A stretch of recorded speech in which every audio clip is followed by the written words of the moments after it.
அஸ்ஸலாமு அலைக்கும். வணக்கம் நண்பர்களே. நம்ம இந்த வீடியோவில் மைக்ரோசாஃப்ட் எக்ஸலில் எப்படி சேல்ஸ் கமிஷன் கண்டுபிடிக்கிறதுன்னு பார்ப்போம். How to find sales commission in excel. அதாவது எக்ஸலில் எப்படி ஒரு சேல்ஸ் கமிஷன் கண்டுபிடிக்கிறது சொல்லி இந்த வீடியோவில் பார்ப்போம். இப்போ சேல்ஸ்மேனுடைய நேம்லாம் இங்கே கொடுத்துருக்கேன். ஒரு 5 பேர் நேம் கொடுத்துருக்கேன். அவங்களுடைய சேல்ஸ் அமௌண்ட் பக்கத்தில் கொடுத்தாச்சு. இப்போ இந்த இடத்துல நம்ம என்ன செய்ய போகிறோம்னா கால்குலேஷன் கண்டுபிடிக்க போகிறோம். அதாவது சேல்ஸ்மேனுடைய நேம் கொடுத்தாச்சு, ஒரு 5 பேர் கொடுத்துருக்கேன். அதே மாதிரி அவங்களுடைய சேல்ஸ் அமௌண்ட்டு இங்கே கொடுத்துருக்கேன். இப்போ பக்கத்தில் நம்ம என்ன கண்டுபிடிக்க போகிறோம் அந்த இடத்துல கமிஷன் கண்டுபிடிக்கிறோம். எப்படி சேல்ஸ் கமிஷன் கண்டுபிடிக்கிறது. இப்போ எக்ஸாம்பிளுக்கு ஒரு கம்பெனியில் ஒர்க் பண்ணுறீங்க, நீங்கள் சேல்ஸ்மேனாக இருக்கீங்க. இருக்கும்போது நீங்கள் இவ்வளோ அச்சீவ் பண்ணியிருக்கீங்கன்னு வச்சுங்களேன். இப்போ எக்ஸாம்பிளுக்கு 75,000 சேல்ஸ் பண்ணியிருக்கீங்க, இல்லை 1,00,000 சேல்ஸ் பண்ணியிருக்கீங்க. அப்போ உங்களுக்கு எவ்வளோ கமிஷன் கிடைக்கும். அதே மாதிரி கால்குலேஷன் எப்படி எக்ஸலில் போகிறது சொல்லி பார்ப்போம். இப்போ இந்த கண்டிஷன்ஸ் இந்த இடத்துல கொடுத்துருக்கேன், ரைட் சைடில் கொடுத்துருக்கேன். அதாவது 75,000 75க்கு மேலே, அதாவது 75,000 75,000க்கு மேலே இருந்துச்சுன்னா அவங்களுக்கு 5% கமிஷன் தர்றாங்க. அதே மாதிரி 50,000 50,000க்கு மேலே, அதே மாதிரி 75,000க்குள்ளே அப்படி இருந்தாங்கன்னா அவங்களுக்கு 3%. 50,000க்கு கீழே போச்சுன்னா அவங்களுக்கு 0% பர்சன்டேஜ் எதுவுமே கிடையாது. அந்த மாதிரி ஒரு கண்டிஷன் அப்ளை பண்ண போகிறோம். நம்ம லாஸ்ட் வீடியோவில் பார்த்துருப்போம் எப்படி ஒரு இஃப் கண்டிஷனில் ஒர்க் பண்ணுறதுன்னு பார்த்துருப்போம். அதே இஃப் கண்டிஷனை தான் யூஸ் பண்ண போகிறோம். அதாவது என்ன செய்ய போகிறோம், ஒரு சேல்ஸ் கமிஷன் கண்டுபிடிக்க போகிறோம். அப்போ இந்த கமிஷன் இந்த இடத்துல கொண்டு கர்சரை வச்சுக்கோங்க. வச்சுக்கிட்டு இப்போ ஒரே ஒரு நபருக்கு மட்டும் நம்ம என்ன செய்ய போகிறோம், சேல்ஸ் கமிஷன் கண்டுபிடிக்க போகிறோம். எப்படி கண்டுபிடிக்கிறதுனா உங்களுக்கு தெரியும், ஆல்ரெடி தெரியும். ஃபார்முலா என்ட்ரு பண்ணுற மாதிரி இருந்தால் ஈக்குவல் டு கொடுக்கணும், ஈக்குவல் டு கொடுத்துங்க. கொடுத்துட்டு அடுத்தது இஃப் கண்டிஷன் கொடுப்பீங்க. இஃப் கொடுத்தாச்சு. கொடுத்துட்டு அண்டுன்னு ஒரு லாஜிக்கல் கண்டிஷனை அப்ளை பண்ணிங்க. இப்போ ஓப்பன் ப்ராக்கெட் உள்ளே ஃபஸ்ட்டு எந்த வேல்யூ, இந்த வேல்யூ தான் பார்க்க போகிறோம். எங்கே இருக்குன்னா B3. இதனுடைய செல் அட்ரஸ் என்னன்னா B3. ஜஸ்ட் இப்படி கிளிக் பண்ணிங்கன்னா அதனுடைய வேல்யூ இந்த இடத்துல வந்துடும். B3ன்னு செல்லு வந்துடும். கிரேட்டர் தென் ஈக்குவல் டு 75,000 சொல்லி கொடுத்துருக்கேன். அதாவது இந்த ஃபஸ்ட்டு கண்டிஷனை அப்ளை பண்ணுறோம். அதாவது B3யில் உள்ள வேல்யூ அதாவது ராஜாங்கனுடைய சேல்ஸ் அமௌண்ட் 75,000க்கு மேலே இருந்துச்சுன்னா, 75,000க்கு மேலே, 75,000 இருக்கலாம், அதில் அதுக்கு மேலே இருக்கலாம். அப்படி இருந்துச்சுன்னா அவருக்கு 5% கமிஷன். ஓகேங்களா? 75,000 75,000க்கு மேலே. அப்போ இந்த மாதிரி கொடுத்துட்டு ஒரு கமா கொடுத்துருங்க. அதை கண்டிஷன் கொடுத்தாச்சு. கமா இந்த கண்டிஷனை க்ளோஸ் பண்ணிவிடுங்க. அதாவது ஓப்பன் ப்ராக்கெட் போட்டிருக்கீங்க, அதுமாதிரி க்ளோஸ் ப்ராக்கெட்டு போட்டு க்ளோஸ் பண்ண வேண்டியது. க்ளோஸ் பண்ணிவிட்டு ஒரு கமா கொடுத்துட்டு அந்த என்ன இப்போ இப்படி இருந்தால் என்ன செய்யணும், அதாவது 75,000 75,000க்கு மேலே இருந்துச்சுன்னா அப்போ நம்ம என்ன செய்யணும், ஒரு கால்குலேஷன் பண்ணணும். எப்படி கால்குலேஷன் பண்ணுறதுன்னா அந்த B3யை நோட் பண்ணிங்க. B3யில் தான் என்ன இருக்குது, அதாவது அமௌண்ட் இருக்குது, சேல்ஸ் அமௌண்ட் B3யில் தான் இருக்குது. B3 கொடுத்துட்டேன். கொடுத்துட்டு ஸ்டார் கொடுத்துட்டு எத்தனை பர்சன்ட், 5 ஒரு பர்சன்டேஜ் சிம்பிள் கொடுத்துட வேண்டியதான். இதுதான் கால்குலேஷன். அதாவது B3யில் அமௌண்ட் இருக்குது, சேல்ஸ் அமௌண்ட் இருக்குது. ஒரு ஸ்டார் கொடுக்குறீங்க, அதாவது மல்டிப்ளிகேஷன் கொடுத்துட்டு 5%னா 5% கொடுத்துட வேண்டியது. கொடுத்துட்டு கம்மா கொடுத்துருங்க.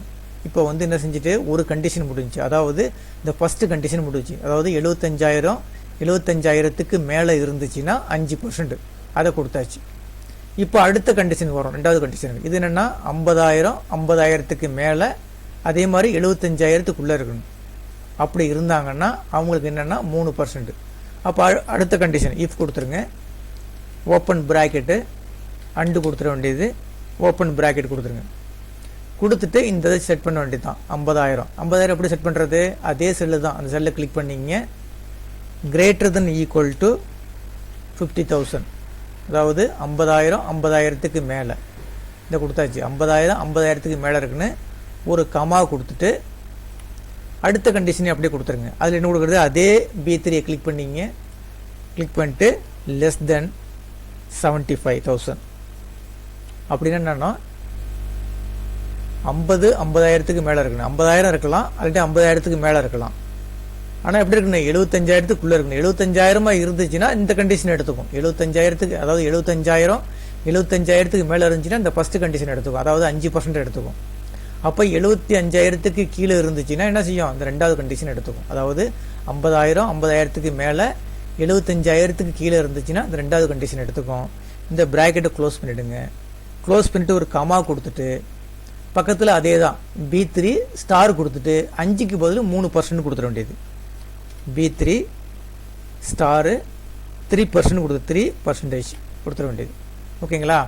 இப்போ என்னது, 1வது கண்டிஷன் முடிஞ்சிச்சு, அதே மாதிரி 2வது கண்டிஷன் முடிஞ்சிச்சு. அடுத்த கண்டிஷன் என்ன இருக்குது, 3வது கண்டிஷன். 3வது கண்டிஷன் என்ன கொடுத்துருக்கு பாருங்கள், லெஸ் தென் 50,000, அதாவது 50,000க்கு கீழே பண்ணியிருந்தாங்களாம். லெஸ் தென் 50,000 போட்டிருக்கேன். 50,000க்கு கீழே இருந்துச்சுன்னா அவங்களுக்கு என்னது பர்சன்டேஜ் கிடையாது. அப்போது ஒரு கமா கொடுத்துருங்க. கமா கொடுத்துட்டு என்ன செஞ்சிட வேண்டியது, B3 மல்டிப்ளிகேஷன் சிம்பிள் கொடுத்துட்டு 0% கொடுத்துட வேண்டியதான். இடத்துல போய் என்ன செய்ய வேண்டியது, 0% கொடுத்துட வேண்டியதான். கொடுத்துட்டு இப்போ இங்கே எத்தனை ப்ராக்கெட் ஓப்பன் பண்ணுறீங்க பாருங்கள், 1 2 இங்கே ப்ராக்கெட் ஓப்பன் பண்ணுறீங்க. அடுத்த பக்கத்தில் பாருங்கள் 1 2 இங்கே 2 ப்ராக்கெட் ஓப்பன் பண்ணியிருக்கீங்க, இங்கே 2, மொத்தம் 4 ப்ராக்கெட் ஓப்பன் பண்ணியிருக்கோம். எத்தனை க்ளோஸ் பண்ணியிருக்கோம், 1, அதே மாதிரி இங்கே 1 2 க்ளோஸ் பண்ணியிருக்கோம். மொத்தம் 4 ப்ராக்கெட் ஓப்பன் ப்ராக்கெட் இருக்குது. ஆனால் க்ளோஸ் பண்ணி எத்தனை 2 தான் க்ளோஸ் பண்ணியிருக்கோம். அப்போ இங்கே லாஸ்ட்டில் ஒரு 2 ப்ராக்கெட் போட்டு க்ளோஸ் பண்ணிவிடுங்க. ஓகேங்களா? ஜஸ்ட் என்ட்ரு கொடுத்தீங்கன்னா உங்களுக்கு ஆன்சர் வந்துடும். அப்போ இந்த 95,000 அவர் சேல்ஸ் பண்ணியிருக்காருன்னா சேல்ஸ் அமௌண்ட்டுக்கு வந்து எவ்வளோ கமிஷன் கிடைக்கும், கமிஷன் மட்டும், அதாவது அதாவது அவர் சேலரி கிடையாது, சேலரி வந்து தனி, அதுக்கு அவருக்கு கமிஷன் மட்டும் எவ்வளோ கிடைக்குன்னா 4,750 கிடைக்கும். ஓகேங்களா? இப்போ இதே செல்லில் இந்த ஒரு இப்போ பாருங்களேன், இந்த மாதிரி ப்ளஸ் சிம்பிளும் இந்த மாதிரி ஒயிட் கலரில் இருக்குது. அதே வந்து அந்த ப்ளஸ்ஸை வந்து அந்த புள்ளிக்கிட்ட கொண்டு போனீங்கன்னா அப்படியே பிளாக் கலரில் வரும். ஜஸ்ட் ட்ராப் பண்ணி அப்படியே கீழே இழுத்திங்கன்னா அடுத்த செல்லுக்குலாம் என்ன செஞ்சிடலாம், அதே ஃபார்முலாவை காப்பி பண்ணிக்கலாம். இப்போ வந்து பாருங்கள், இது வந்து 2வது கண்டிஷனில் இருக்குது. ஏன்னா 70,000 நம்ம வந்து ஃபஸ்ட்டு கண்டிஷன் என்ன கொடுத்துருக்கோம், ஃபஸ்ட்டு கண்டிஷன் என்ன கொடுத்துருக்கோம், 75,000 75,000க்கு மேலே இருக்குன்னு. அப்படி இருந்தால் தான் 5%. 2வது கண்டிஷன் என்ன கொடுத்துருக்கோம், 50,000 50,000க்கு மேலே இருக்குன்னு, 75,000க்கு கீழே இருக்குன்னு. அப்படி இருந்தாருன்னா 3%. அந்த 3% தான் இங்கே எடுத்திருக்கு, இந்த இடத்துல எடுத்திருக்கு. ஓகேங்களா? ஏன்னா வந்து 70,000த்தில் இருக்கார், அதனால் 3%. இவர் 50,000த்தில் இருக்கார், அதே 3% எடுத்திருக்கு. இவர் வந்து என்னது 75,000க்கு மேலே இருக்கார், அதனால் வந்து ஒரு 5% எடுத்திருக்கு. 35,000 50,000க்கு கீழே இருக்கிறதுனால இவருக்கு வந்து 0%. ஓகேங்களா? அப்போ ரொம்ப சிம்பிளானது. நல்லா கிளிக் பண்ணி பாருங்கள் இந்த ஃபார்முலாவை. இஃப் கண்டிஷன் கொடுத்தாச்சு, அண்டு வந்து லாஜிக்கல் கண்டிஷன் கொடுத்துட வேண்டியது. கொடுத்துட்டு எந்த செல்லை வந்து கம்பேர் பண்ண போகிறோம், எந்த செல்லை வந்து செக் பண்ண போகிறோம், அதாவது B3ங்கிறது வந்து என்னது, அங்கே தான் வந்து சேல்ஸினுடைய அமௌண்ட் இருக்குது. அந்த அமௌண்ட்டு வந்து 75,000 75,000க்கு மேலே இருந்தால் அவங்களுக்கு என்ன, இந்த இதை ஃபஸ்ட்டு போய் எடுத்துக்கும், இதை போய் எடுத்துக்கும். இந்த இருக்கு பாருங்கள். அதாவது சப்போஸ் இந்த கண்டிஷன் வந்து ட்ரூவாக இருந்துச்சுன்னா, அதாவது if and B3 greater than equal to 75,000 75,000க்கு மேலே இந்த கண்டிஷன் ட்ரூவாக இருந்துச்சுன்னா, உண்மையாக இருந்துச்சுன்னா இந்த ஃபஸ்ட்டு கால்குலேஷன் பண்ணோம். சப்போஸ் வந்து ஃபால்ஸாக இருந்துச்சுன்னா அடுத்த ஸ்டேட்மெண்ட்டுக்கு போவோம், அடுத்த கண்டிஷனை போய் செக் பண்ணோம். இந்த கண்டிஷன் வந்து ட்ரூவாக இருந்துச்சுன்னா இந்த வேல்யூ எடுத்துக்கும். சப்போஸ் இதுவும் வந்து ஃபால்ஸாக இருந்துச்சுன்னா ஃபஸ்ட்டும் கிடையாது, 2வதும் கிடையாது. அப்போ என்ன 3வது என்ன போட்டிருக்கோம், 0%. அந்த 0% தான் இங்கே லாஸ்ட்டில் எடுத்திருக்கு. எல்லாத்தையும் ஒவ்வொன்றே செக் பண்ணி பார்த்துட்டு கடைசியில் என்ன இருக்குது, இது 0, அதாவது B3 ஸ்டாரு 0% இருக்குது. அப்போ இங்கே 50,000க்கு கீழே இருக்கிறதுனால 0ன்னு காட்டுது. ஓகேங்களா? இந்த கால்குலேஷனை ஒர்க் அவுட் பண்ணி பாருங்கள். இது வந்து என்ன செய்யுதுன்னா கமிஷன் கண்டுபிடிக்கிறது. அதாவது ஒரு இடத்துல ஒர்க் பண்ணுறீங்க, ஒர்க் பண்ணுற இடத்துல வந்து உங்களுக்கு சேல்ஸ் கமிஷன் கண்டுபிடிக்க சொல்கிறாங்கன்னா இந்த மாதிரி நீங்கள் ஃபார்முலா அப்ளை பண்ணி நீங்கள் என்ன செஞ்சுக்கலாம், சேல்ஸினுடைய கமிஷனை வந்து நீங்கள் ஈஸியாக கண்டுபிடிச்சிக்கலாம். இந்த வீடியோ கிளிப்பு பிடிச்சிருந்துச்சுன்னா சப்ஸ்கிரைப் பட்டனை கிளிக் பண்ணி நான் என்கரேஜ் பண்ணுங்கள். ரொம்ப நன்றிங்க.